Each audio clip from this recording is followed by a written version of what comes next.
हमने ऐसे बहुत बड़े बड़े सेलिब्रिटीज देखे हैं जिनको इस तरह से परेशान होना पड़ा है। क्या राजपाल यादव पहले किसी एस्ट्रोलॉजर के पास चले जाते तो क्या ये जो इतनी बड़ी प्रॉब्लम उनकी लाइफ में आई है, इसे बदला जा सकता था, रोका जा सकता था?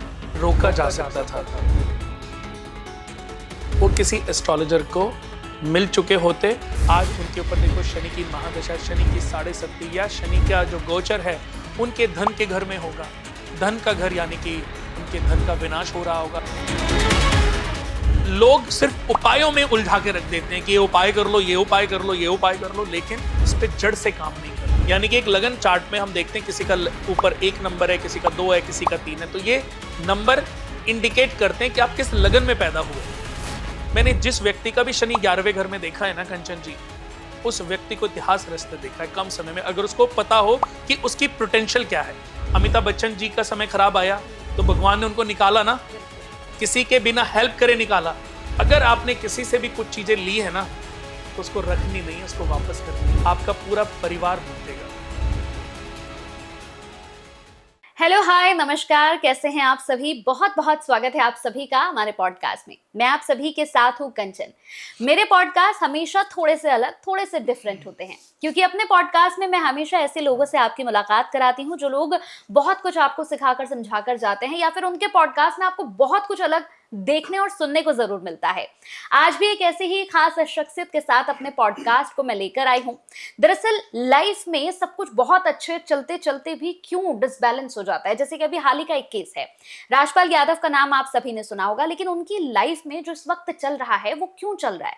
क्या एक एस्ट्रोलॉजर की मदद अगर वो ले लेते या पहले से अपनी कुंडली वो दिखा लेते तो आज जिस प्रॉब्लम में वो हैं, क्या वो प्रॉब्लम खत्म हो सकती थी? बहुत सारे ऐसे सवालों पर आज हम बात करने वाले हैं।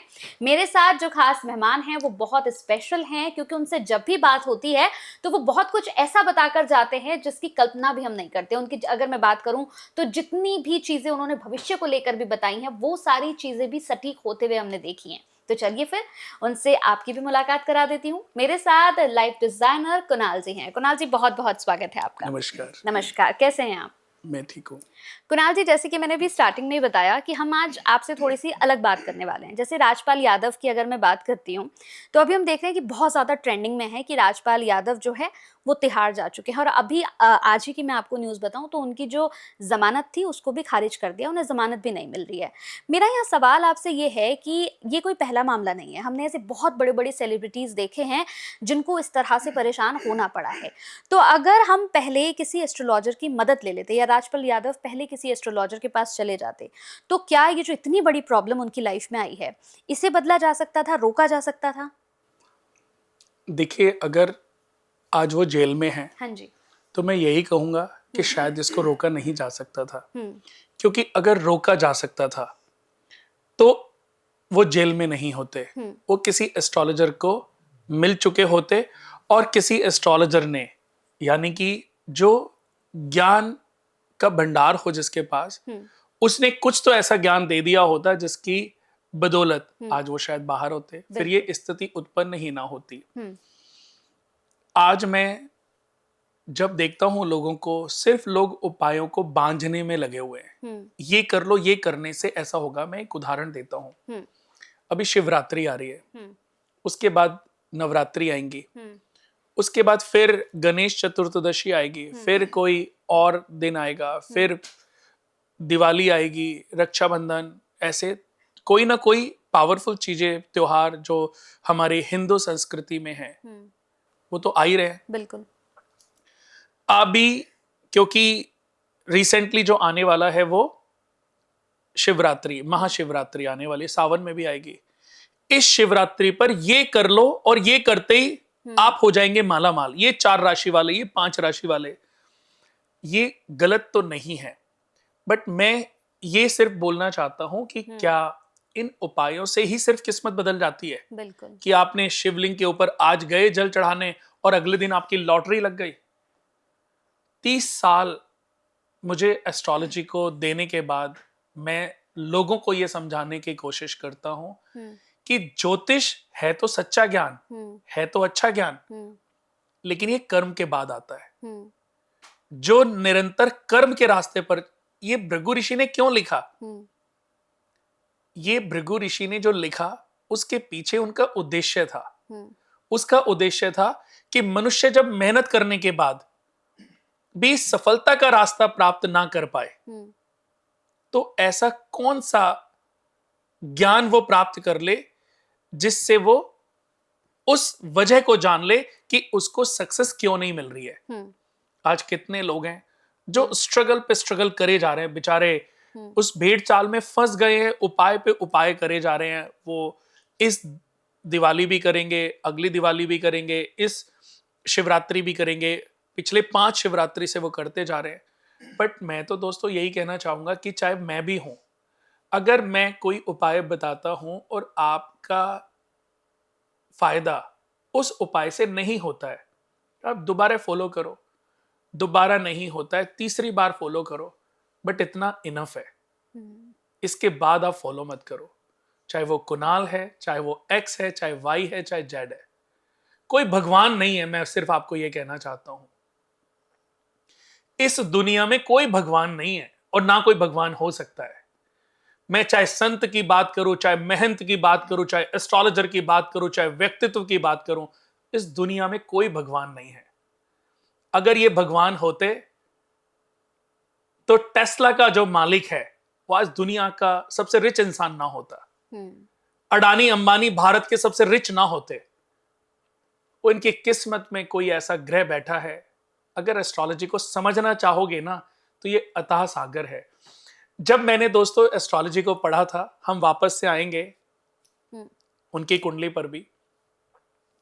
जब मैंने कुंडली को पढ़ा था तो थोड़े समय में मुझे लगा कि मुझे कितना ज्ञान हो गया। मैं कहता था ये तुम्हारा तो ये खराब है, तुम्हारे ऊपर तो राहु की दशा चल रही है, तुम्हारे ऊपर तो ये महादशा है, और तुम्हारे तो ये ग्रह यहां पर बैठे हैं, ये उपाय कर लो ठीक हो जाएगा। उपाय करने के बाद कुणाल जी वो किया था, लेकिन उससे कुछ फर्क नहीं पड़ रहा है। फर्क क्यों नहीं पड़ रहा है? मैंने उस पे मंथन करना शुरू किया। क्यों नहीं पड़ रहा है? जब किताबें ये कहती हैं कि ये करने से ये हो जाएगा, फिर बहुत समय बीत जाने के बाद मुझे समझ आई किताबें तो लोगों ने लिखी हैं। कि किताबें तो जो हमारे 10 साल पहले, 20 साल पहले, 30 साल पहले, 40 साल पहले पंडितों ने लिखी हैं, एस्ट्रोलॉजर्स ने लिखी हैं। वो भगवान थोड़ी ना थे। मैं तो भगवान मानता ही नहीं हूं। मैं तो भगवान शिव को मानता हूं। शिव के बाद तो मुझे कुछ समझ ही नहीं आता। मेरा जीवन रहे या ना रहे मुझे फर्क नहीं पड़ता। कोई मुझे किसी आश्रम में बुलाता है, कहता है ये शिव का रूप है, मैंने कहा होंगे, मेरे लिए तो शिव एक ही है। क्योंकि जब एक बार मैंने किसी को गुरु मान लिया, मेरा जब मेरे फादर, मेरे नाम के आगे लिखा गया कि father son of Shri Lakshmi Chand, वो चेंज कैसे हो सकते हैं? बिल्कुल। तो जब गुरु मैंने एक बना लिया अपने शिव भगवान को, अब किसी के कहने पे कि मैंने इनकी पूजा करी, मैंने इनका नाम लिया और मेरी लॉटरी लग गई, ठीक है तुम्हारी लॉटरी, मुझे लॉटरी भी नहीं चाहिए, मुझे सक्सेस भी नहीं चाहिए, मुझे परीक्षा देने दो अभी। जब मेरा समय चेंज होएगा, मेरा इसी गुरु से अगर चेंज होना होएगा तो होएगा, नहीं होना होएगा तो मैं दोबारा जन्म लूंगा, लेकिन मैं इन्हीं को पूजूंगा, इन्हीं को मानूंगा। पता नहीं कितने जन्म, जो मर्जी हो। अगर आपका फादर नेम चेंज नहीं हो सकता ना, सरनेम चेंज नहीं हो सकता, तो आपका गुरु भी चेंज नहीं हो सकता। तो आपको पहले तो अपने ऊपर विश्वास करना सीखना पड़ेगा। जो लोग अपने ऊपर विश्वास नहीं कर पाते ना, वो भटक जाते हैं। एस्ट्रोलॉजी भृगु ऋषि ने इसीलिए लिखी कि जब मनुष्य के जीवन में बहुत सारी विपत्तियां, परेशानी आए, तो ज्योतिष के माध्यम से वो जान पाए बिल्कुल कि प्रॉब्लम कहां पर है। उन्होंने प्रॉब्लम बताई कि आपके कौन से पाप कर्म की वजह से ये स्थिति।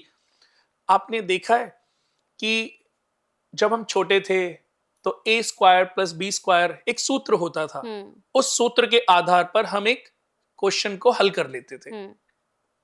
क्यों कर लेते थे? क्योंकि सूत्र पता चल जाता था, सूत्र से पता चलता था। एस्ट्रोलॉजी भी एक कोडिंग है। इसको डिकोड किया गया है, इस ब्रह्मांड को डिकोड किया गया है। ये किसने किया है? महाविष्णु। इस ब्रह्मांड के जो स्वामी हैं, शिव, विष्णु और ब्रह्मा जी। लेकिन इनके ऊपर भी कोई है। वो कौन है? बताएं। आप जो आपके मन में है मुझे बताओ, इनके ऊपर कौन है? ईश्वर। ईश्वर निराकार है, उसको किसी ने नहीं देखा।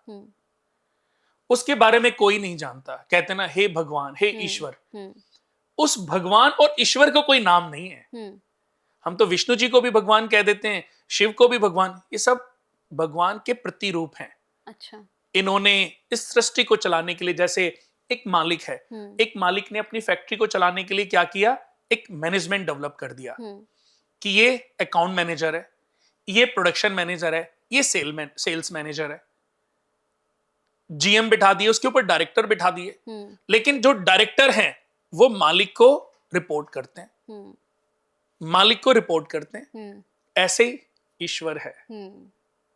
ईश्वर कौन है उसके बारे में कोई नहीं जानता, लेकिन कहते हैं ना, ऊपर वाला सब देख रहा है। कोई तो है एक शक्ति जो इस पूरी दुनिया को चला रही है। कोई तो है। मुस्लिम्स अल्लाह बोलते हैं, हम भगवान बोलते हैं।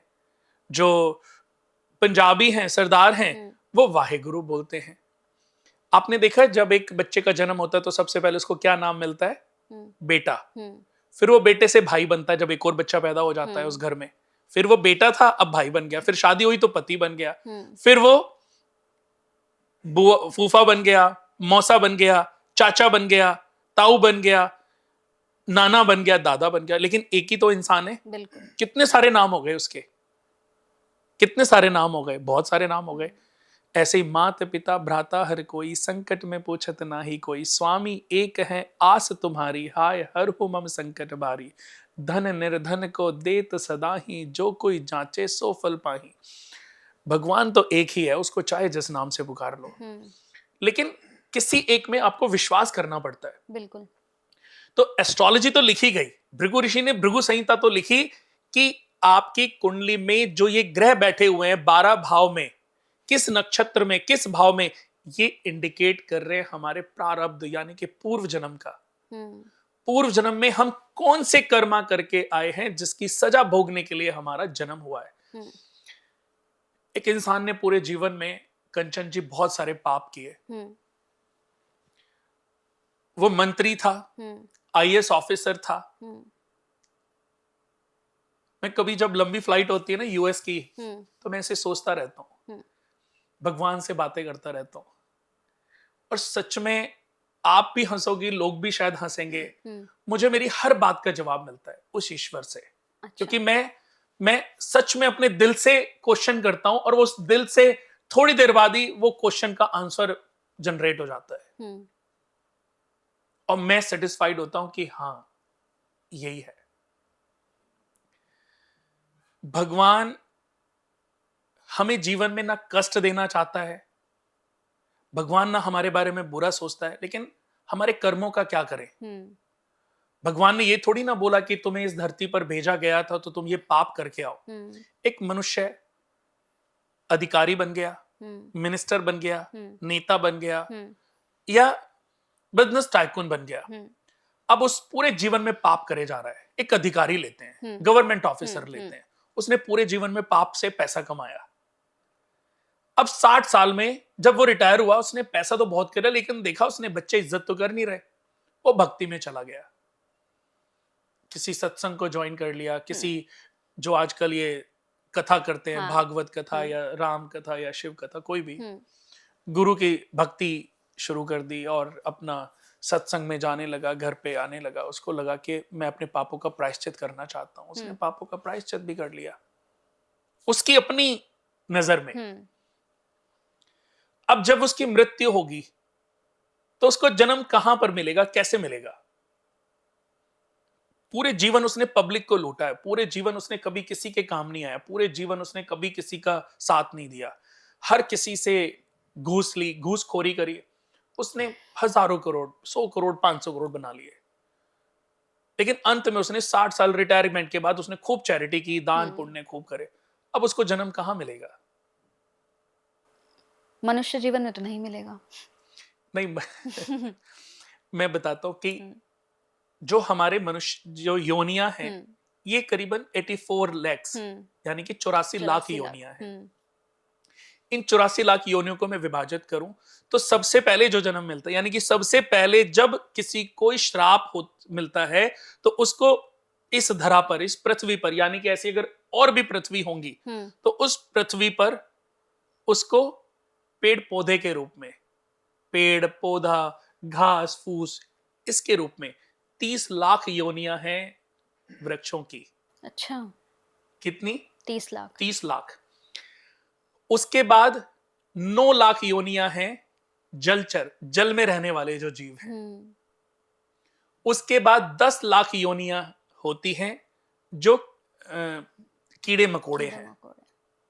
30 लाख योनियां वृक्षों की हो गई, 9 लाख योनियां जलचर, 10 लाख योनियां कीड़े मकोड़ों की, रेंगने वाले जितने भी जीव हैं, कीट हैं। उसके बाद 11 लाख योनियां होती है पक्षियों की।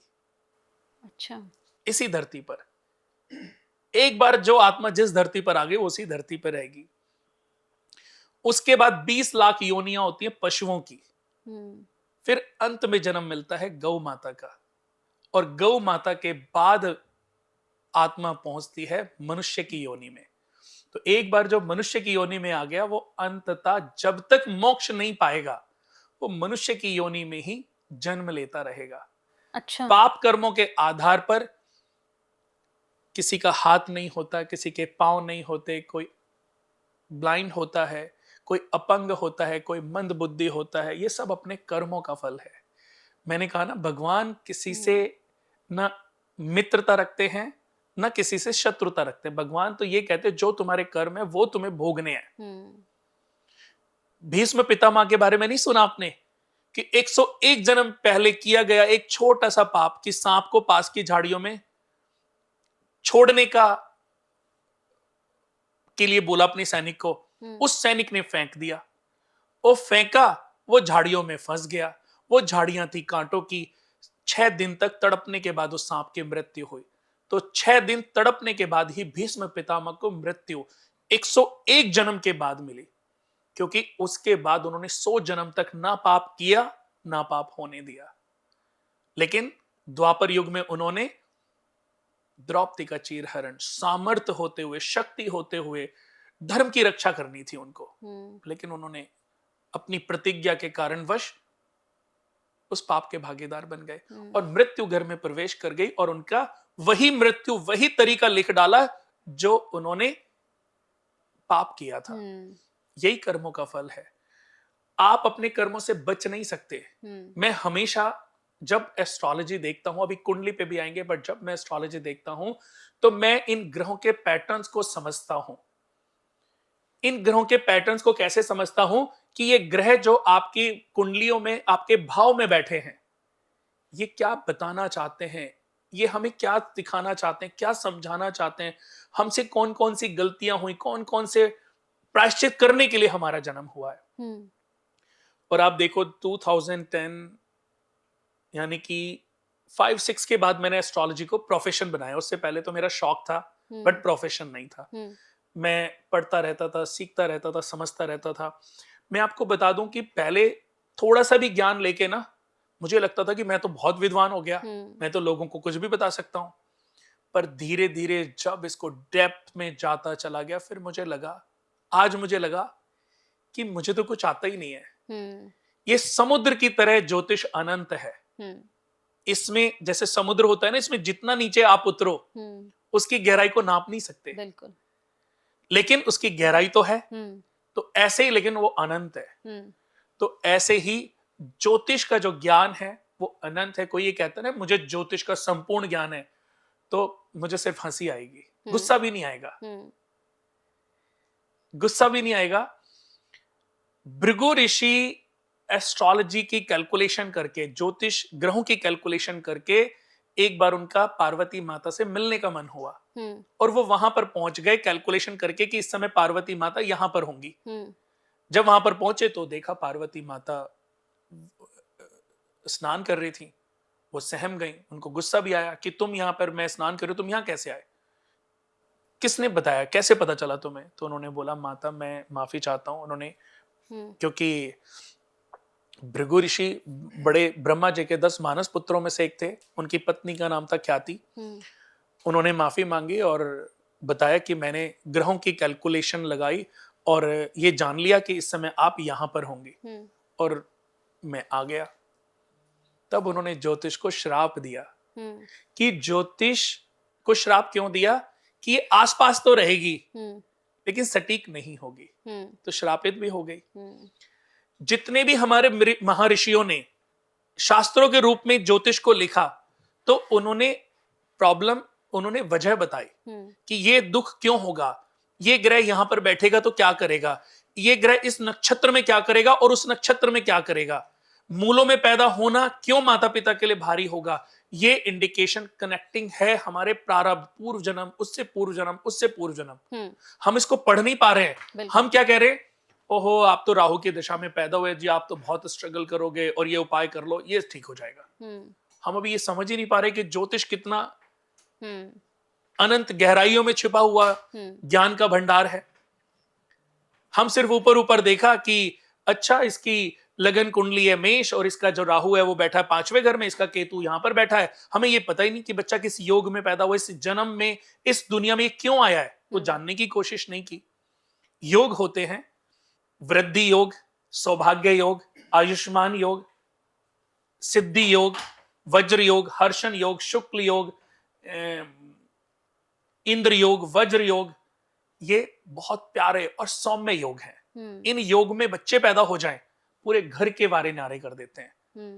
व्यातिपात, गंड, अतिगंड, परिगा, कुछ योग ऐसे भी होते हैं इनमें पैदा हो जाए तो अपने माता पिता छोड़ो पड़ोसियों के लिए भी भारी होता है। जिद्दी, झगड़ालू। हम जब बच्चे को देखते हैं ना कि बच्चे का नेचर, बच्चे का आचार, बच्चे का व्यवहार कैसा है, माएं और पिता हठखेलियों में उसको बढ़ावा दे देती हैं। उनको ये पता नहीं है कि आने वाले समय में ये आपके भी विनाश का कारण बन जाएगा। एक माँ थोड़ी ना चाहती है कि मेरा बच्चा मर्डरिस्ट बने, बट कल को जब वो लोगों को मारता है, लोगों को लूटता है, आज जितने भी रेपिस्ट हैं क्या वो किसी के बेटे नहीं होंगे? आज जितने भी लोग जो चैन खींचते हैं, हाँ। चैन स्नेचिंग करते हैं, क्या ये किसी के बेटे नहीं होंगे? पर माता ने क्यों नहीं समझाया उनको? कहते हैं ना पूत के पांव पालने में दिख जाते हैं। अगर पहली गलती पे मां ने उसको थप्पड़ मारा होता तो आज ये परिस्थिति उत्पन्न ना होती। बिल्कुल। आप अपनी बेटी की अगर इज्जत बचाना चाहते हो तो पहले अपने पुत्रों को सही रास्ता दिखाना सीखो। बिल्कुल। उनके अंदर संस्कार डालो। ग्रह जितने भी डिफेक्ट क्यों ना दे रहे हो, ग्रह जितने भी नेगेटिविटी आपके बच्चों की कुंडली में क्यों ना डाल रहे हो, लेकिन मां के संस्कार बच्चा कभी भूल नहीं सकता। मां का खाया हुआ थप्पड़ बच्चे के ऊपर सब ग्रहों से भारी होता है, लेकिन इस पर कोई बात ही नहीं करता, इस पर कोई काम ही नहीं करता। बच्चा किस योग में पैदा हुआ, फिर उस बच्चे की नक्षत्र कौन सा है, उसका लगन कौन सा है, उसकी राशि कौन सी है, फिर आती है बात ग्रह स्थिति की। उसके बाद बात करते हैं कि बच्चे के ऊपर दशा क्या चल रही है। आज जैसे आपने बोला, जो अभी हम जिन एक्टर की बात कर रहे थे, राजपाल यादव की, देखो ये क्या होता है कि जब उनके पास पैसा आया था, उत्थान और पतन, मनुष्य के जीवन में उत्थान और पतन सब कुछ ग्रहों की गति पलटने से होता है। बिल्कुल। जब आपका समय बढ़िया चल रहा है इसका मतलब अच्छे ग्रहों की दशाएं चल रही हैं, अच्छे कर्मों का फल आपको मिल रहा है। लेकिन जब खराब ग्रह आएंगे तो पतन भी होगा। अमिताभ बच्चन जी का पतन नहीं हुआ था? जब एबीसीएल उन्होंने कंपनी बनाई थी वो भी बिल्कुल बैंकक्रप्ट हो गए थे। उनका सपोर्ट किसने किया? उनका साथ देने वाले सबसे पहले जो व्यक्ति थे वो थे धीरू भाई अंबानी जी। उन्होंने बोला अमिताभ जी, अमित मैं तेरे साथ हूं, मैं तेरे बैक पर हूं। लेकिन अमित जी ने पैसे नहीं लिए, सपोर्ट नहीं लिए। उन्होंने कहा जब धीरू भाई अंबानी जी को मेरे ऊपर इतना विश्वास है तो मैं अपना विश्वास क्यों लूज कर रहा हूं। और देखो उन्होंने पैसे लेने से पहले अपनी पूरी ताकत लगाई, मेहनत की और उनकी मेहनत रंग लाई। क्या आज वो सुपरस्टार नहीं है? मैं कहता हूं पुराना जो भी रहा हो, मैं हर व्यक्ति के अपने जीवन में काल होता है, लेकिन उन्होंने अपने जीवन में बहुत समझदारी से अपनी लाइफ को जिया है और आज अपने परिवार को बहुत अच्छे से वो मैनेज भी कर रहे हैं और देखो आज बुलंदी पर भी है। बिल्कुल। राजपाल जी के अंदर जब उनका समय अच्छा था तब ईगो उनकी 7वें आसमान पर होगी। मैंने कुछ उनकी वीडियोस भी देखी थी जो ऐसी थी, जो उन्होंने कुछ लोगों के साथ बदसलूकी, आज कितने भी स्टार्स हैं, ये भगवान हो सकता है उस बच्चे के रूप में, उस व्यक्तित्व के रूप में, उस लड़की के रूप में परीक्षा लेने आ रहे हो। बिल्कुल। आपने पैसा करोड़ों कमा लिया, ये किसके लिए कमाया? बेटे के लिए? बेटे के बेटा होगा ये कैसे डिसाइड करोगे? उसके बेटा होगा कैसे डिसाइड करोगे? बिल्कुल। वो कल को गे निकल गया, उसने कल को शादी नहीं करी, आपके बच्चे की एक्सीडेंट में मृत्यु हो गई, आपने पाप करके जो अथाह संपत्ति बना ली, इसका भोग कौन करेगा? बताओ, कौन सी पीढ़ी के लोग आएंगे? दोबारा जन्म देगा भगवान, अरे ये आपकी प्रॉपर्टियां थी, मैं इस घर में दोबारा से आपको भेज रहा हूं। उसको अपने जन्म के साथ तो कंचन जी पता ही नहीं होगा कि ये मेरी संपत्ति थी।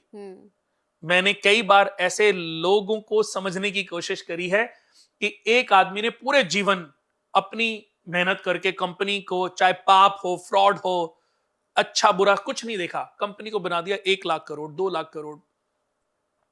अब वो मर गए, अब उनका दोबारा जन्म हुआ है।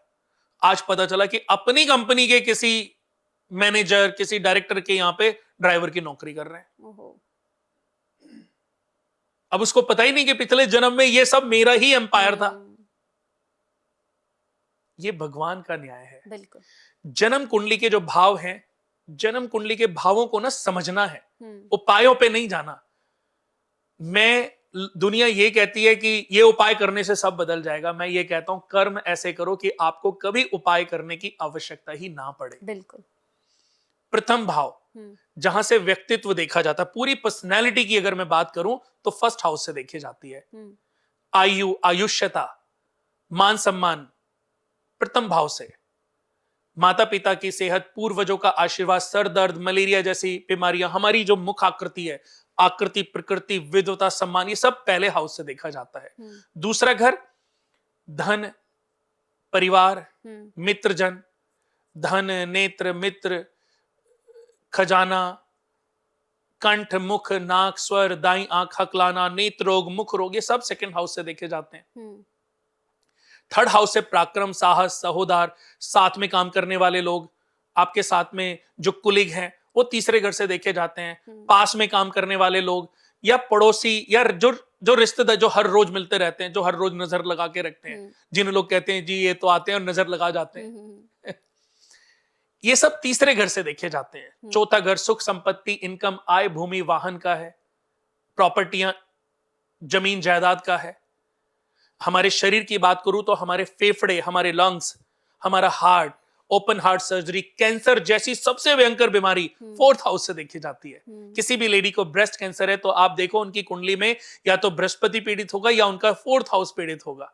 अच्छा। ग्रहों में बृहस्पति से देखा जाता है कैंसर, ऐसे ही हार्ट सूर्य से देखा जाता है और open heart surgery fourth house से देखी जाती है।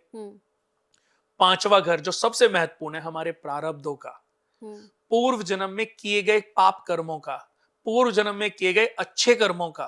हम क्या योग लेके पैदा हुए, क्या सुख लेके पैदा हुए, क्या दुख लेके पैदा हुए, क्या घर लेके पैदा हुए, हमारे रिश्तेदार कौन होंगे, हमारे भाई बहन कौन होंगे, हमारे माँ बाप कौन होंगे, हमारे जीवन में हमारे सुखों का भंडार क्या होगा। हम पिताजी का कर्जा उतारने आए हैं कि पिताजी के कर्जे से उनको मुक्ति दिलाने आए हैं। फिफ्थ हाउस से देखा जाता है व्यक्ति का अपने पिता से, व्यक्ति का अपने पिता से और अपनी संतान से जो संबंध है वो फिफ्थ हाउस से देखा जाता है। अच्छा। फिफ्थ हाउस हमारी शुगर, हमारा हृदय, स्टंट डलना, हमारे ये सब चीजें देखी जाती हैं। कंधे, हाथ पांव में दर्द होना, हाथों में दर्द होना तीसरे घर से और 11वें घर से देखा जाता है।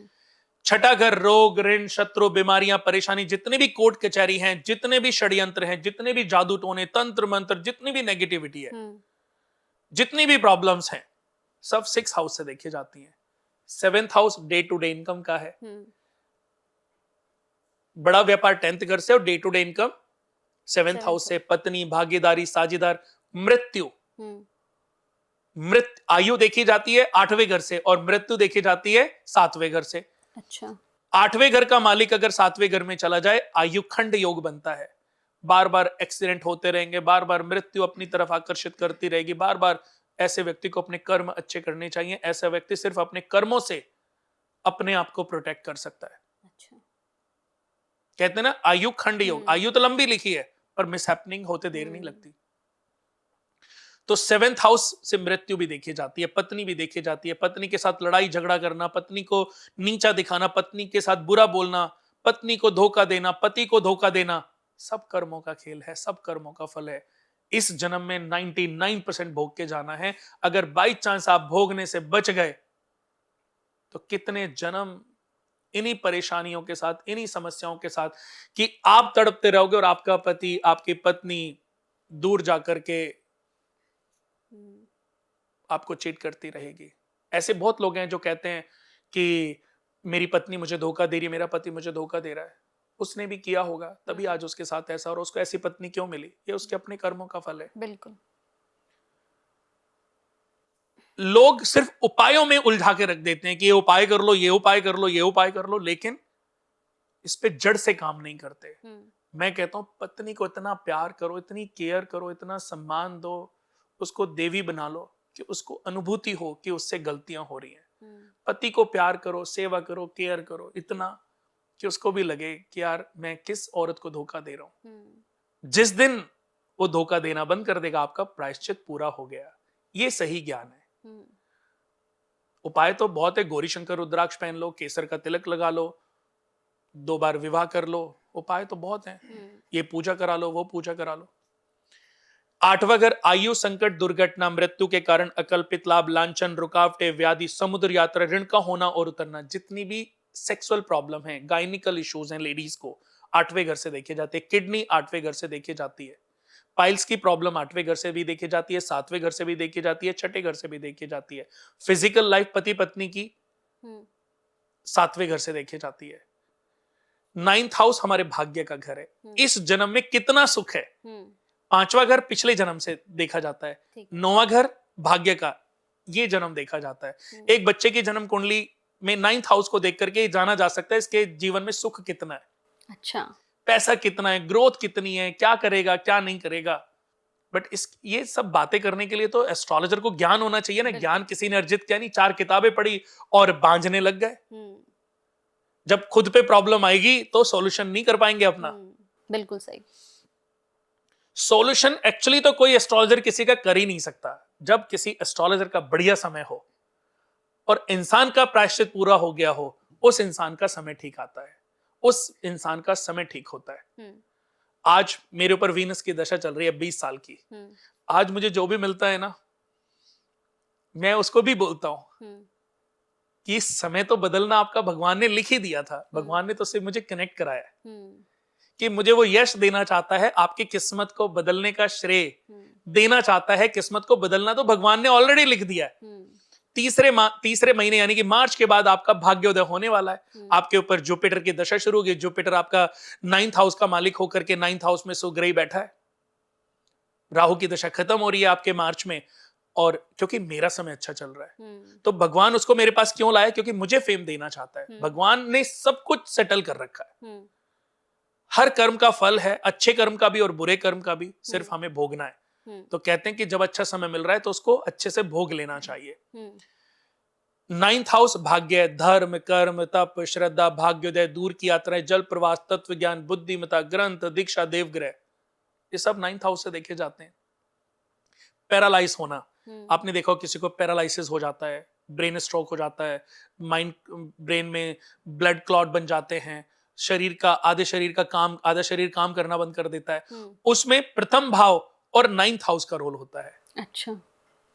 10th घर ओहदा, कीर्ति, उद्योग, व्यापार, बड़ी पदवी, नौकरी, राज्य सत्ता, ऐश्वर्य योग, प्रतिष्ठा, फेम, अपॉर्चुनिटी, मंत्री पद, बड़ा पद, मुख्यमंत्री, प्रधानमंत्री, राष्ट्रपति, ये सब पद, सीईओ, ये सब पद 10th घर से देखे जाते हैं। पिता से कितनी प्रॉपर्टियां मिलेंगी, पिता से कितना कर्जा मिलेगा, पिता से कितनी संपत्ति मिलेगी, पिता कौन सा बिजनेस देके जाएंगे, वो देखा जाता है 10th हाउस से। पिता ने कितना पुण्य अर्जित किया, वो अपने बच्चों को, अपनी पीढ़ियों को क्या क्या देके जा रहे हैं, वो 9th हाउस से देखा जाता है। पिता के पुण्य हमें प्राप्त होते हैं, वो 9th हाउस से देखे जाते हैं। पिता के साथ संबंध, हमारा पिता से अटैचमेंट कैसा, बॉन्डिंग कैसी है, वो 5वें घर से देखा जाता है। 10th घर हमारी बैकबोन है। हमारी रीढ़, किसी को रीढ़ की हड्डी में प्रॉब्लम है, किसी को कूलों में दर्द है, किसी को स्लिप डिस्क हो गई है, इसका मतलब उसका 10th घर पीड़ित है। किसी को घुटनों की प्रॉब्लम है, किसी को हड्डियों की प्रॉब्लम है, 10th घर पीड़ित है। 11वां घर प्रॉफिट, लाभ, इच्छाएं, आकांक्षाएं, एक्सपेक्टेशन, मांगलिक कार्य, संपत्ति, ऐश्वर्य, भोग, ये सब 11वें घर से देखा जाता है। 12वां घर व्यय, नुकसान, हानि, दूर की यात्राएं, जल प्रवास और लॉसेस, अस्पताल, दूर की यात्रा, फिजूल खर्चे, कैद, सजा, उम्र कैद, फांसी की सजा, ये सब 12वें घर से देखा जाता है। अब इनमें नंबर आते हैं, यानी कि एक लगन चार्ट में हम देखते हैं किसी का ऊपर 1 नंबर है, किसी का 2 है, किसी का 3 है, तो ये नंबर इंडिकेट करते हैं कि आप किस लगन में पैदा हुए। मेष लगन, वृषभ लगन, मिथुन लगन, कर्क लगन, सिंह लगन, कन्या लगन, तुला लगन, वृश्चिक लगन, धनु लगन, मीन, मकर लगन, कुंभ लगन, मीन लगन। फिर उन राशियों के ऑनर हैं, भाई 12 राशियां हैं और 9 उनके मालिक हैं, 9 ग्रह हैं। अब उनके ऑनर कहां बैठे हैं? जैसे राहु केतु तो छाया ग्रह हैं। राहु का जो प्रभाव है वो देखा जाए मंगल से शनि के साथ मैच होता है, यानी कि राहु शनि की राशियों में अति बली हो जाते हैं। मिथुन बुध की राशियों को, बुध को अपना पुत्र समझते हैं, यानी कि जब भी किसी का राहु 3 नंबर और 6 नंबर में होगा तो वो अच्छे फल देगा। अच्छा। जब भी मकर और कुंभ में होगा तो शनि के नेचर के अनुसार फल मिलेंगे, तो समझ लीजिए कि वो शनि के फल हैं। केतु, मिथुन, केतु धनु और मीन राशि में सुग्रही माने जाते हैं, लेकिन ये मंगल के फल देते हैं। अगर वृश्चिक में या मेष में बैठ जाएं तो फिर ये मंगल के फल देते हैं। लेकिन सबसे अच्छे फल केतु के भाव माने गए हैं। जैसे केतु को मैं बात करूं कि 6, 9वें और 12वें घर का केतु सबसे अच्छा होता है। 3, 6, 11वें घर का राहु सबसे अच्छा होता है। सूर्य पहले घर का, 5वें घर का और 9वें घर का, 10वें घर का, एकादशवें घर का, 11वें घर का बहुत अच्छा होता है। मंगल 3रे घर का, 6ठे घर का और 11वें घर का सबसे अच्छा होता है। उसके बाद बुध 4थे घर का सबसे अच्छा होता है। 4थे घर के अलावा अगर मैं बुध की बात करूं तो दूसरे घर का, दूसरे घर का, 5वें घर का और 9वें घर का बुध सपोर्ट करता है, लेकिन वो पहले दोष भी देता है। ऐसे ही बृहस्पति एक ऐसे ग्रह हैं जो सबसे ज्यादा भावों में अच्छे, जैसे पहले घर में अच्छे होते हैं, दूसरे घर के कारक हैं, 5वें घर के कारक हैं, 9th हाउस के कारक हैं, 10th घर के कारक हैं और एकादश भाव के कारक हैं। उसके बाद शुक्र सिर्फ 7th हाउस के कारक हैं। उसके अलावा शुक्र उच्च राशि में 7th हाउस में बैठ जाएं, सुग्रह बैठ जाएं, तो पार्टनर यानी कि शादी होती है और किस्मत बदल जाती है। अच्छा। शनि को 6ठे घर का, 8वें घर का, 10वें घर का और 12वें घर का कारक माना गया। बट मैंने अपने इतिहास में, अपने पूरे जीवन में 30 सालों के करियर में मैंने जिस व्यक्ति का भी शनि 11वें घर में देखा है ना कंचन जी, उस व्यक्ति को इतिहास रस्ते देखा है कम समय में। अगर उसको पता हो कि उसकी पोटेंशियल क्या है, उसको पता हो कि मेरी काबिलियत क्या है, क्योंकि एक ड्राइवर को, एक भीख मांगने वाले व्यक्ति को, एक रिक्शा चलाने वाले व्यक्ति को, एक मजदूरी करने वाले मजदूर को, एक नौकरी करने वाले व्यक्ति को ये पता ही नहीं है कि मेरी कुंडली की पोटेंशियल क्या है। एक योग होता है अखंड साम्राज्य योग, इससे बड़ा कोई राजयोग नहीं होता। कभी इसको कोई धरती का मतलब बता नहीं सकता इस, बट मैंने इसको रिसर्च किया है कितनी हजारों कुंडलियों पे। ये वृषभ लगन में, वृश्चिक लगन में, सिंह लगन में और कुंभ लगन जो स्थिर लगन है सिर्फ इनमें बनता है। अच्छा। दूसरे का 11वें घर से संबंध होना, इन दोनों का 5वें घर से संबंध होना, 5वें घर का 9th हाउस से संबंध होना, इनका 10th घर से संबंध होना, तब अखंड साम्राज्य योग बनता है। जितने भी Bill Gates, Warren Buffett, Adani, Ambani, Narendra Modi ji, चाहे पीएम, सीएम, जितने भी लोग बिल्कुल जीरो से और बुलंदियों पे पहुंचे हैं, उनकी कुंडली में अखंड साम्राज्य था, है, तभी वो इस लेवल को अचीव कर पाए हैं। तो ये मैंने बताया, राहु की, केतु की मैंने बता दिया, मैंने इन ग्रहों के बारे में बता दिया कौन कौन से भाव में कारक होते हैं। अब इनका देखा जाता है हर ग्रह किसी राशि में अच्छा है और किसी राशि में खराब है। ये उच्च राशि भी है, सुराशि भी है और शत्रु राशि भी है। मतलब पॉडकास्ट बहुत लंबा हो जाएगा, मैं तो सुबह हो जाएगी तो भी मैं बताता रहूंगा, बट हर ग्रह की अपनी एक अच्छी राशि है, मित्र राशि है, उच्च राशि है, शुभ राशि है। उन राशियों में अपने कारक भाव में बैठ जाएं तो ये बहुत अच्छे फल देते हैं। लेकिन इन ग्रहों को कैसे समझना है, सूर्य की बात करते हैं। हम्म, सूर्य को 10th घर में सबसे अच्छा माना जाता है। अच्छा। पहले घर में, 5वें घर में, 9th हाउस में और 10th घर में। अब बात करते हैं 10th घर की। अगर किसी का भी सूर्य उच्च राशि में, स्व राशि में, मित्र राशि में बैठ जाए तो ऐसा व्यक्ति जनप्रतिनिधित्व करता है, अच्छा। चुनावों में जीत हासिल करता है, कैबिनेट मिनिस्टर, सीएम, पीएम तक पहुंचने की क्षमता रखता है। अब सबसे बड़ी प्रॉब्लम यह आती है कि किसी व्यक्ति की कुंडली में सूर्य उच्च राशि में बैठा है, लेकिन उसका पूरा जीवन निकल गया, उसको यह समझ नहीं आया कि मेरे को इस ग्रह ने फल क्यों नहीं दिए। बहुत सारे पंडितों को मिला, क्योंकि उसका खुद का समय तो दशा तो अच्छी थी नहीं, इसलिए वो मिलता भी ऐसे पंडितों को रहा जो किताबें पढ़ के यूट्यूब में ज्ञान बांझने में लगे हुए हैं। वो बेचारा क्या बताए, उससे तो खुद नॉलेज नहीं है। बिल्कुल। सामने तो वो मिल नहीं रहा, ऑनलाइन आपकी बातें कर रहा है, ऑनलाइन बातें कर रहा है। फीस ले ली 2 लाख रुपए, 3 लाख रुपए, अपने आप को डॉक्टर, अपने आप को ये, मैंने डॉक्टरेट की है पर मैं नहीं लगाता। मुझे लगता है कि Kunal Kumar live designer astrologer, मैं सिर्फ लोगों का दोस्त बनना चाहता हूं, दिलों में जगह बनाना चाहता हूं। मुझे मेरी टेबल पे, अगर मेरी टेबल पे किसी की कुंडली देखते समय किसी की आंख में आंसू आ जाए ना, मैं फीस वापस कर देता हूं। मैं इतना इमोशनल हूं। अच्छा। मेरे लिए पैसा मैटर ही नहीं करता। और मैंने देखा है जितना मुझे मैटर नहीं करता, भगवान उतना और दिला देता है।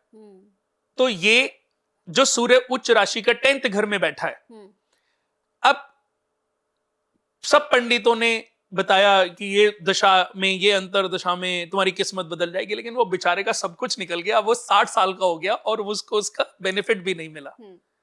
अब वो मेरे पास आया। मैंने उसको समझाया कि तुमने कितने लोगों को कुंडली दिखाई है। कह रहा बहुत लोगों को।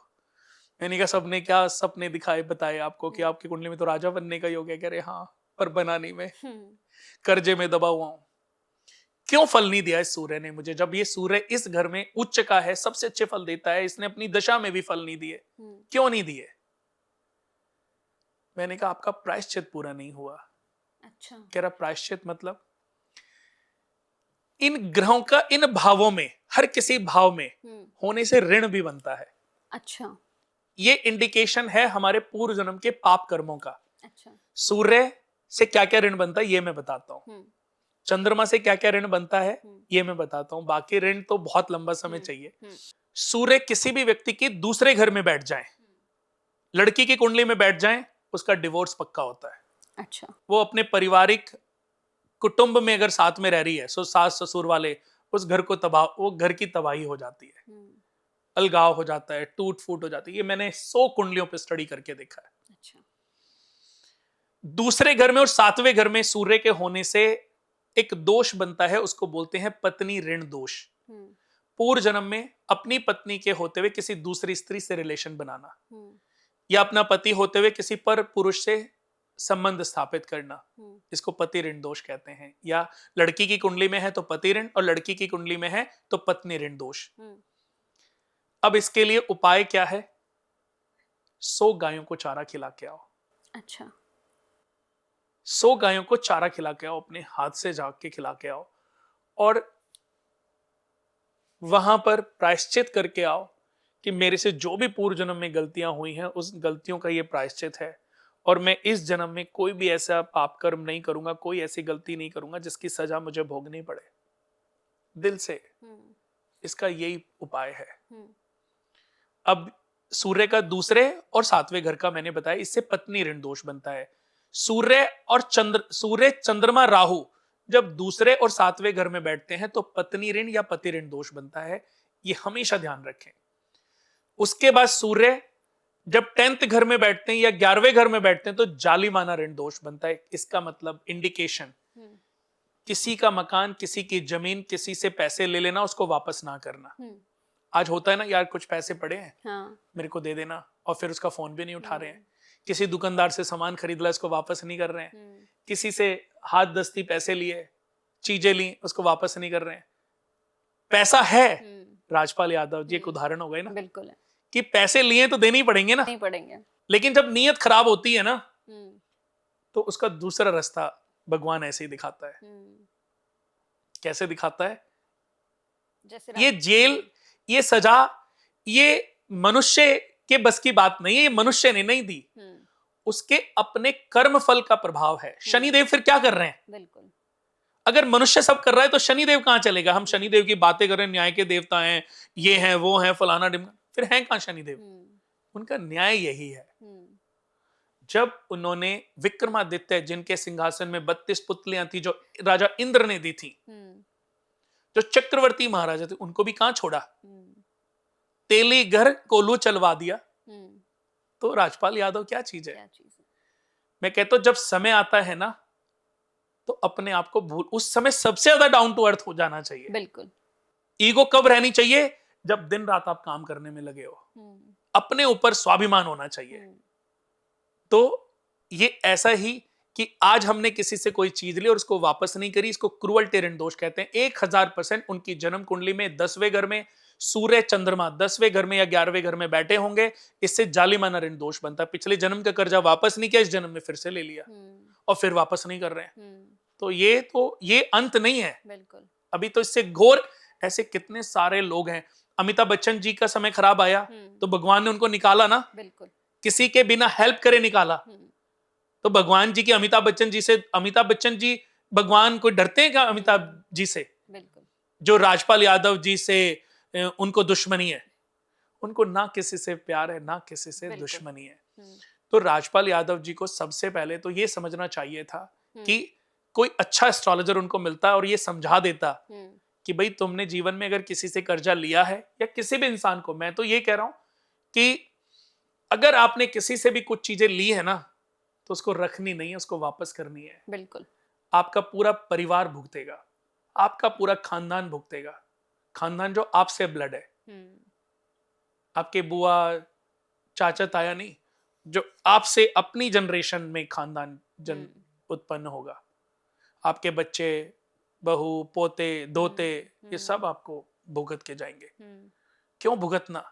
थोड़े से पैसे के लिए क्यों भुगतना? बिल्कुल। ऐसा नहीं है कि आज उनके पास पैसे नहीं है। आज कितने लोगों को मैं देख रहा हूं, ये सॉल्यूशन नहीं है। मैंने एक मिक्का सिंगर हैं, उनकी वीडियो सुनी, ऐसे 2-4 लोगों की वीडियो आज सुनी है, उनको हेल्प कर रहे हैं। मैं कह रहा हूं करना चाहिए, ये उनका अपना नेचर, अपना व्यवहार है, किसी को सपोर्ट करना बुराई नहीं है। लेकिन ये लायबिलिटी खत्म थोड़ी ना हो जाएगी, ये भी तो कर्जा चढ़ गया ना। अभी एक का कर्जा उतरा नहीं, इनका कर्जा फिर उतारना है। किसी जन्म में पता नहीं आदमी भटकता रहेगा। इनको ढूंढना इतना इजी नहीं। आज हम कुंडली देखते हैं कंचन जी, तो मैं सबसे पहले व्यक्ति को सिर्फ ये समझाने की कोशिश करता हूं कि आपकी जन्म कुंडली में ऋण कौन से हैं और दोष कौन से हैं। मैं और कोई उपाय नहीं करता, सिर्फ उसके ऋण उतरवाता हूं। और आदमी को हर जगह ले जाके मछलियों को आटा खिलवाना, किसी का 10th घर में या एकादश घर में सूर्य चंद्रमा बैठा हो, तो इससे जालिमाना ऋण दोष बनता है, क्रूअल्टी ऋण दोष बनता है। यानी कि आप क्रूर हैं, और आप क्रूर थे, आप जमींदार थे, आपने लोगों की जमीनें हड़पी, लोगों की चीजें छीनी, उनको वापस नहीं की। आज जो चेन छीन रहे हैं, आज जो किसी को लूट रहे हैं, ये सब क्रूअल्टी ऋण दोष के भागीदार बनेंगे। सब कुछ देने के बाद भी ऋण से मुक्ति नहीं मिलेगी। तो मैं जब ऐसे लोगों की कुंडलियां देखता हूं, तो उनको इसका उपाय है अपने वजन के बराबर आटे की गोलियां बनाना और मछलियों को खिलाना। सबको मैं हरिद्वार लेके जाता हूं, मैं जिनका यज्ञ कराता हूं उनको हरिद्वार लेके जाता हूं। आदमी को कुछ ना करा के उनके सारे ऋणों से मुक्ति दिलाता हूं। जब ऋण खत्म हो जाते हैं ना, आदमी अपने आप अपग्रेड हो जाता है, क्योंकि आज आदमी अपने पाप कर्मों की वजह से पीड़ित है। जब उसके पाप कर्म वीक हो जाएंगे ना, वो अपने आप अपनी कुंडली की जो क्षमता है वो अपग्रेड होता चला जाएगा। तो ऐसे ही हर ग्रह से एक ऋण बनता है। सूर्य 12वें घर में बैठ जाए तो अजन्मकृत ऋण दोष बनता है। अपने संतान कंसीव कर ली वाइफ ने, डॉक्टर से ये जान लिया कि ये बेटा नहीं है बेटी है, अबॉर्शन करा दिया, इससे अजन्मकृत ऋण दोष बनता है। कई जन्मों तक ऐसे लोगों को बच्चे नहीं होते, फिर बच्चों के लिए तड़पते हैं, भगवान बेटी दे दे, हे भगवान बेटी दे दे, पर मिलता ही नहीं है। भगवान कह रहे मैं, जब इंसान पाप कर्म करता है और जब उसकी मृत्यु होती है, तो एक बात ऐसी उदाहरण, यमलोक में, यमपुरी में ऐसे ही पेड़ों पे उल्टी लटकी आत्मा के रूप में भटकता रहता है, लटकता रहता है। फिर भगवान कभी कभी पहुंचते हैं, यम जगन्नाथपुरी के दर्शन करने, फौरन भगवान को देखते ही चरणों में, भगवान मेरे से बहुत गलतियां हो गई, भगवान मेरे को एक बार जन्म दे दो। क्योंकि उसको पता होता है कि कहते ना आत्मा का किसी से कोई रिश्ता नहीं है। अब उसको आत्मा बन के तो ये समझ आ गया कि मैंने किनके लिए पाप किया, इनको तो मेरी परवाह ही नहीं है, ये तो मेरी फोटो भी नहीं लगा के बैठे घर में, इनको तो मेरे को याद ही नहीं करते, ये तो मेरे लिए मोक्ष के लिए कुछ उपाय पाठ भी नहीं करते, मैंने किसके लिए इतना साम्राज्य, इतना पाप। हमें वो एक कहानी है, लेकिन मैं कहानी सुनाऊंगा नहीं क्योंकि उस कहानी के चक्कर में एक बार FIR हो गई थी। अच्छा। हाँ, मैं नाम भी नहीं लेना चाहता, लेकिन ऐसे ही नारद ऋषि ने ज्ञान दिया था कि अपने बच्चों से ये पूछो कि जिनके लिए आप इतना पाप कर रहे हो, क्या कल को जब ये पाप की सजा आपको मिलेगी, क्या आपका परिवार इस पाप को भुगतेगा? अगर नहीं भुगतेगा तो इनके लिए क्यों पाप कर रहे हो? बिल्कुल। अगर वो कहते सिर्फ इतना बोल देते कि नहीं पापा हम, या पति पत्नी बोल दे नहीं हम भुगतेंगे जी बराबर बराबर, फिर खूब पाप करो, खूब लौटो दुनिया को, खूब फ्रॉड करो। लेकिन अगर वो मना कर देते हैं कि जी आपका पाप है, आप भुगतोगे, हमें पैदा क्यों किया, तो पाप करने से बचो। ऐसा पैसा किस काम का। मैंने एक बहुत अच्छी, और इतनी वीडियो वो वायरल हुई है, इतनी वीडियो वो वायरल हुई है, 30 मिलियन, 5 मिलियन, 15 मिलियन, इतनी। वो मैं फिर से बोलता हूं कि व्यक्ति को रहने के लिए कितने घर चाहिए? एक घर। चलने के लिए एक अच्छी गाड़ी चाहिए, और बैठने के लिए एक ऑफिस चाहिए। इसके बाद और कमाई होने लग गई तो आदमी क्या करता है उस पैसे का?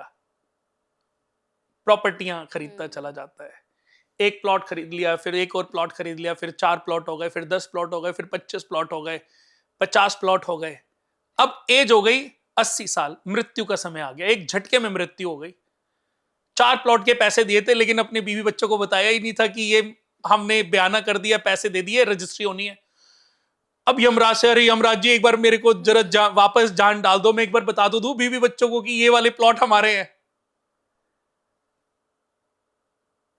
यमराज तो देखता भी नहीं है। जन्म मिला अगर दोबारा, जन्म मिला अगर दोबारा, तो ये सोच के नहीं होगा कि इतने प्लॉट आप छोड़ के गए थे, इतने प्लॉट के घर में आपका जन्म होएगा। यही तो होगा जब आपके पास घर है, गाड़ी है, ऑफिस है, तो अब जितनी मर्जी पैसा आता रहे आप प्रॉपर्टियां बनाते चले जाओगे। बिल्कुल यही होगा ना। लेकिन मरने के बाद कोई सुनामी आई, आपकी पूरी फैमिली तबाह हो गई, मर गई, क्या आपको लगता है इस धरती को कोई खरीद सकता है? धरती का लोग नाम, रजिस्ट्री चेंज हो रही है बस। ना ये किसी की थी, ना ये किसी की है, और ना ये किसी की हो सकती है। धरती मां है जिसको कोई खरीद नहीं सकता। उनके पुत्र ने भी खूब कोशिशें की, लेकिन इसे कोई नहीं खरीद सकता। बिल्कुल। तो मैं यही कहना चाहूंगा दोस्तों, मिथ से बचो। एस्ट्रोलॉजी का सही ज्ञान आपका सही मार्गदर्शन बन सकता है।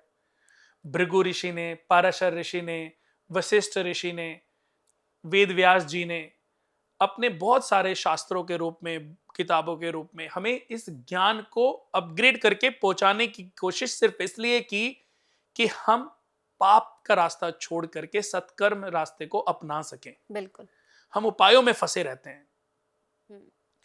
तो आज जो राजपाल जी का हाल हुआ, ऐसे कितने और भी स्टार्स हैं कि जब उनका अच्छा समय था, राजकिरण जी को ले लीजिए, घर घर की कहानी, कितनी सारी अच्छी फिल्मों में थे वो। ऐसे और भी बहुत सारे पंजाब के, जब मुसीबत आती है ना, ऐसा राजपाल यादव जी तो फेमस हैं, हो सकता है नाम कमाने के लिए आप उनकी हेल्प कर रहे हो। बिल्कुल बिल्कुल। क्रेडिट वीडियो वायरल हो रही है, आप अपना नाम बुना रहे हो। ऐसे 1000 हेल्प करो तो सबकी करो। बिल्कुल। नहीं तो आप दिखावा मत करो, क्योंकि शनि का न्याय अभी बाकी है। बिल्कुल। एक उदाहरण देता हूं फिर से। एक बहुत दिन पहले क्या हुआ, 10 साल हो गए होंगे इस बात को। एक बार मैं और वाइफ एक बार कहीं किसी के यहाँ पे गए थे, डिनर पर और वापस जा रहे थे। ये बात है मधुबन चौक की। हम्म, तो मधुबन चौक पे एक पांव कटा हुआ था। एक बैसाखी जितने भी लोग अगर मधुबन चौक या उधर पीतमपुरा रोहिणी की तरफ रहते हैं तो वो हमेशा आज भी वो वहां पर भीख मांग रहा होता है। हम्म, मैं ये नहीं कहता हूँ देना नहीं चाहिए, हेल्प करनी चाहिए, खाना, कभी किसी को भी भूखा है उसे खाना खिलाओ, हेल्प करो जो भी।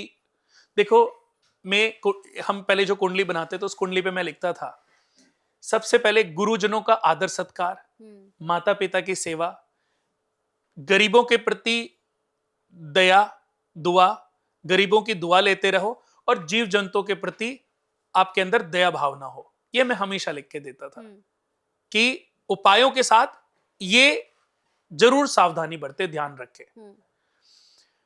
तो उस पे वो उसने देखा, मेरी वाइफ ने, वो इमोशनल है, जैसे 29 बर्थ है, चंद्रमा का नंबर है, मून का नंबर होता है, तो इमोशनल होते हैं ये।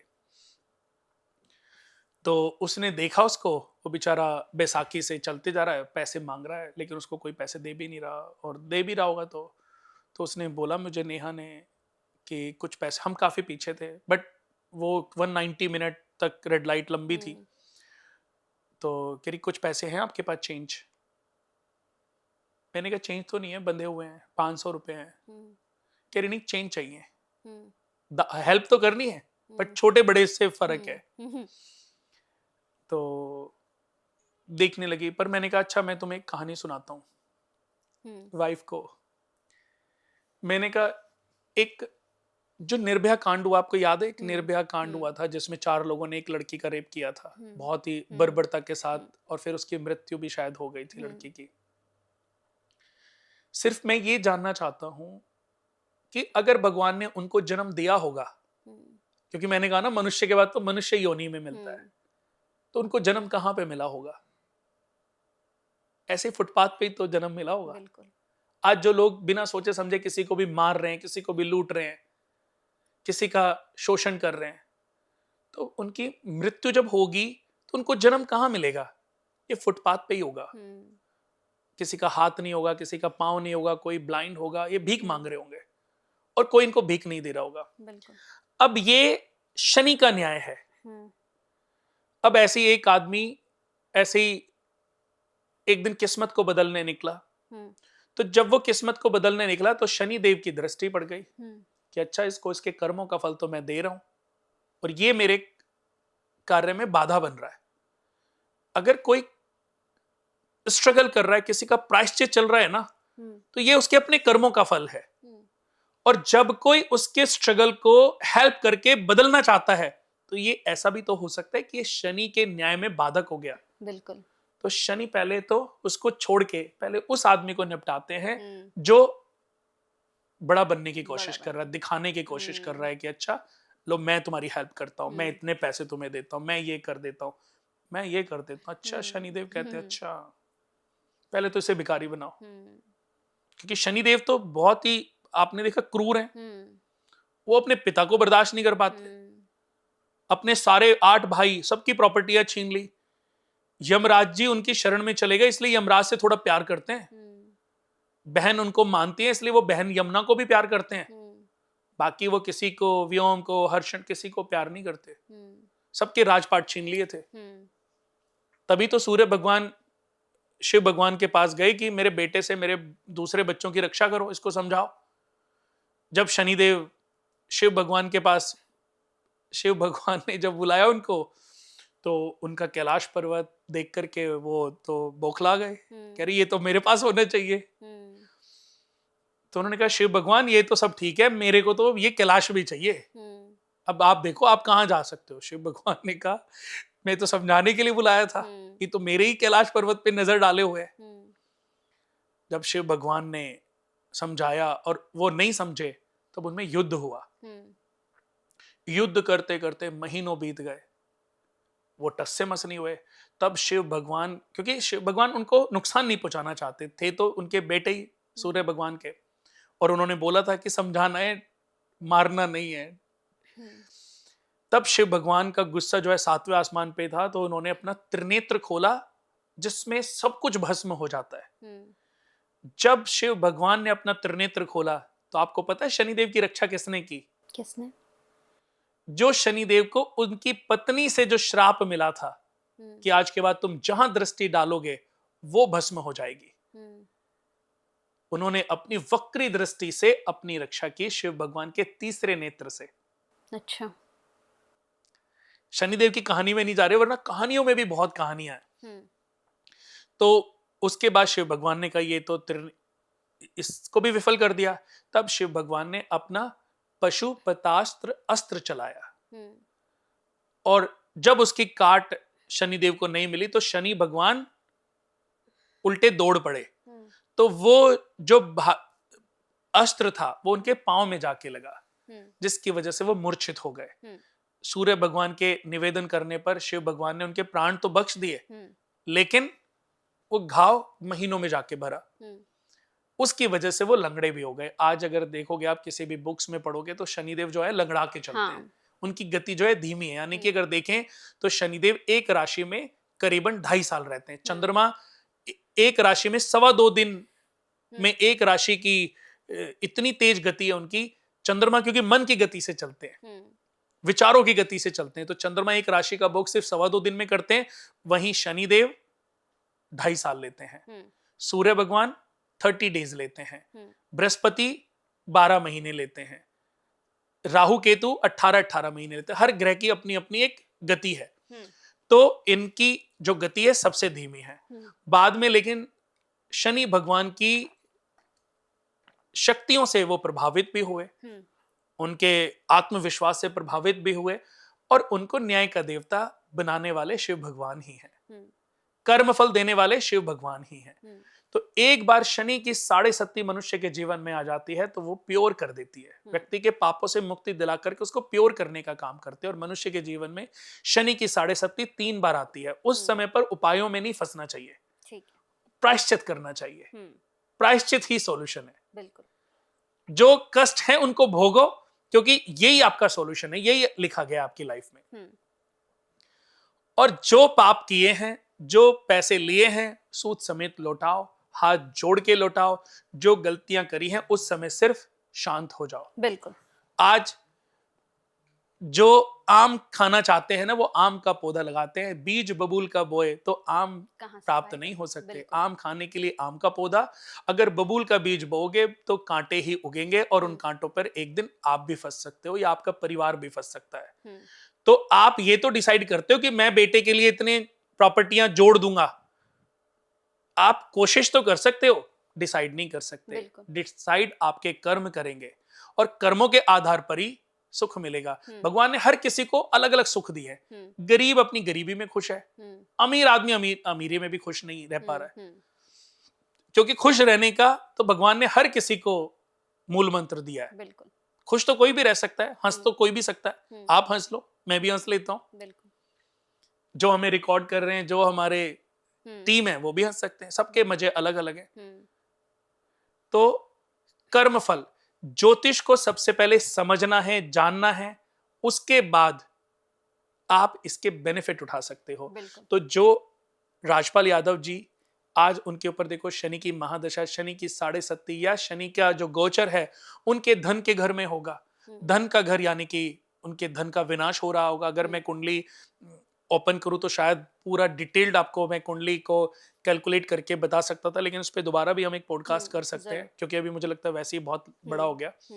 बट यही है कि ज्योतिष को समझना है, पहचानना है। ज्योतिष को जान करके ही आप अपने जीवन में अपनी समस्याओं से मुक्त हो सकते हो। बिल्कुल। और आपको अपने कर्म अच्छे रखने की जरूरत है। आपके कर्म अच्छे होंगे तो मुझे लगता है कि आपकी लाइफ में राजपाल यादव के साथ जो हो रहा है वो तो कम से कम नहीं होगा। बिल्कुल। बहुत अच्छा लगा कुणाल जी आपके साथ मिलकर बात करके। और जैसे कि मैं हमेशा कहती हूँ कि जब भी आपसे किसी टॉपिक पर बात होती है तो मुझे नहीं लगता कि कोई एस्ट्रोलॉजर इतना खुलकर या इतना अच्छे से एस्ट्रोलॉजी को समझा सकता है जितने अच्छे से आप समझाते हैं। Thank you so much. बहुत धन्यवाद। बिल्कुल बिल्कुल, फिर दोबारा मुलाकात होती है।